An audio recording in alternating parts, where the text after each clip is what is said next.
લક્ષ્ય ન્યૂઝ, એક નજર, એક લક્ષ્ય. સાંતલપુરમાં ગૌશાળામાં લાગી ભીષણ આગ, ઘાસચારો બળીને ખાખ. પાટણ જિલ્લાના સાંતલપુર તાલુકાના કોરડા ગામે આવેલ રામદેવ ગૌશાળામાં અચાનક ભીષણ આગ લાગવાની ઘટના સામે આવી છે. આ ગૌશાળામાં સંગ્રહિત મોટા પ્રમાણમાં સૂકો ઘાસચારો પળવારમાં જ આગની ચપેટમાં આવી જતા બળીને ખાખ થઈ ગયો હતો.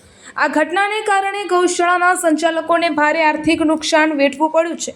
મળતી માહિતી મુજબ આ આગ એટલી વિકરાળ હતી કે જોત જોતામાં પશુપાલકો માટે રાખવામાં આવેલો ઘાસચારો સંપૂર્ણપણે સળગી ગયો હતો. આગના ધુમાડાના ગોટે ગોટા દૂર દૂર સુધી દેખાતા હતા, જેના કારણે આસપાસના વિસ્તારમાં પણ ભયનો માહોલ સર્જાયો હતો. આ ઘટનાની જાણ થતાં જ સ્થાનિક ગ્રામજનો અને ગૌસેવકો તાત્કાલિક સ્થળ પર દોડી આવ્યા હતા અને આગ બુઝાવવાના પ્રયત્નો હાથ ધરવામાં આવ્યા હતા. ગૌસેવકો દ્વારા પાણીનો મારો ચલાવી ભારે જહેમત બાદ આગ પર કાબૂ મેળવવામાં આવ્યો હતો. લાંબા સમય સુધી ચાલેલા આ પ્રયત્નો બાદ આગને સંપૂર્ણપણે બુઝાવવામાં સફળતા મળી હતી.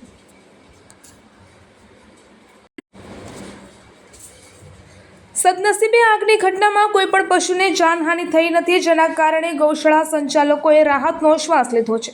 પરંતુ આગના કારણે ગૌશાળામાં રાખવામાં આવેલો ઘાસચારો સંપૂર્ણપણે નષ્ટ થયો છે, તેમજ ઘાસચારો કાપવાનું કટર મશીન પણ બળીને ખાખ થઈ ગયું છે. પ્રાથમિક અંદાજ મુજબ આ આગમાં આશરે 2 લાખ રૂપિયા જેટલું નુકસાન થયું હોવાનું સામે આવ્યું છે. આગ લાગવાના ચોક્કસ કારણો હજુ સુધી સામે આવ્યા નથી. ગૌશાળા જેવી સંવેદનશીલ જગ્યાએ આગની ઘટના બનતા સ્થાનિકોમાં ચિંતા વ્યાપી છે. હાલમાં તંત્ર દ્વારા આગ લાગવાના કારણોની તપાસ હાથ ધરવામાં આવી છે અને વધુ માહિતી મેળવવાના પ્રયાસો ચાલુ છે. રિપોર્ટર પંકજ સાધુ, પાટણ.